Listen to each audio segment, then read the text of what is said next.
Quando a gente inicia o processo investigativo, existe a criança com possibilidade de laudo e existe a criança que não tem a possibilidade de laudo. Não existe hipótese diagnóstica para essa criança. Existe fatores no ambiente familiar que ela convive, que ela presencia e que ela leva para dentro do ambiente escolar.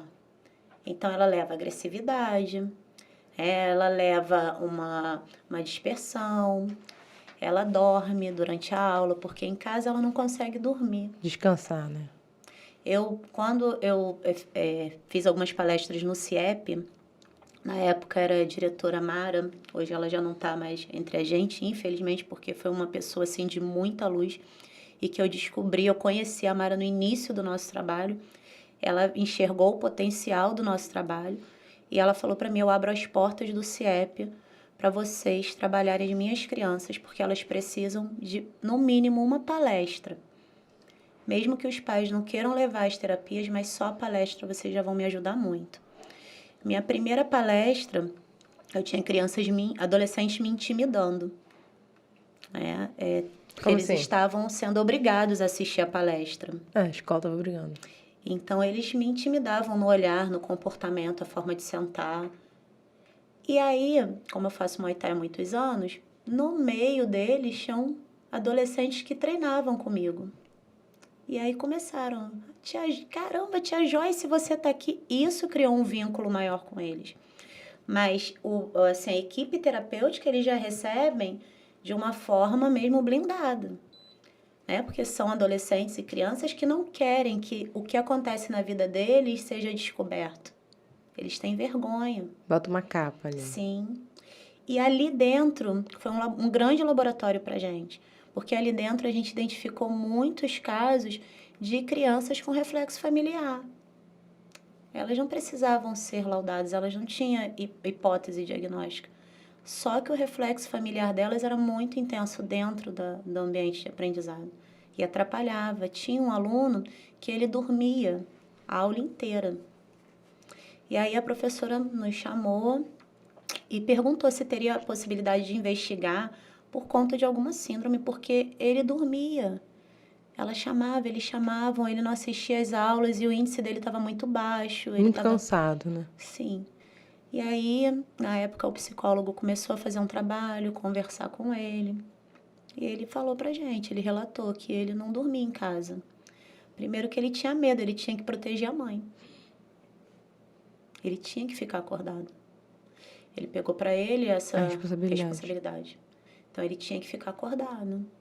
Ele não desligava. Ele tinha, olha só, adolescente, precisando do apoio e do suporte da família nessa fase, a fase de aprendizado.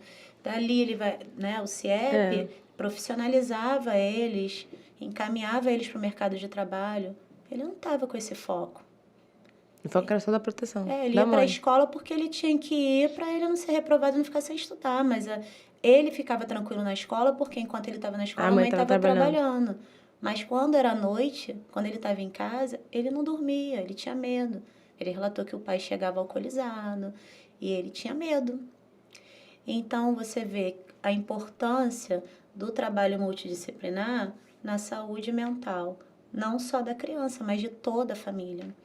Mas a gente precisa que a família ela esteja aberta, porque o profissional ele não invade o ambiente familiar. A família precisa chegar ao profissional, aí ela é acolhida. Querer ajuda, né? Sim, a gente não pode ter, existe um limite. A gente até enxerga, a gente observa, entende, mas a família precisa pedir realmente ajuda. Enquanto isso, a gente faz o que pode pela criança, pelo adolescente, pelo jovem. O trabalho que pode ser realizado é feito por ele. É feito com ele. Agora, a família precisa realmente, pedindo ajuda. Nós, no caso, né, no Espaço Está Bem, nós somos uma empresa privada. Então, a gente orienta onde ele pode buscar. Se ele tem plano de saúde, o profissional ele dá um encaminhamento para um outro profissional. Mas, se não, a gente orienta onde ele pode buscar ajuda.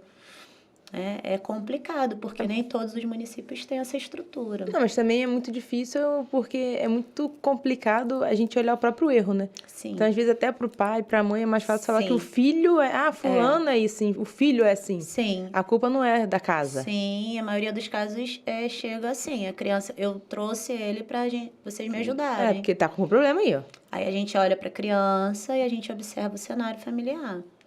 A gente já sabe, mas através da terapia você consegue ajudar, né? Eu tenho E lá às vezes também você vai até conseguindo tirar essa capa que a própria família Sim, vai, né? Sim, aos pouquinhos eles vão se familiarizando com a equipe, eles vão sentindo o espaço como segunda casa deles. Aí vão se abrindo, se abrindo. Sim,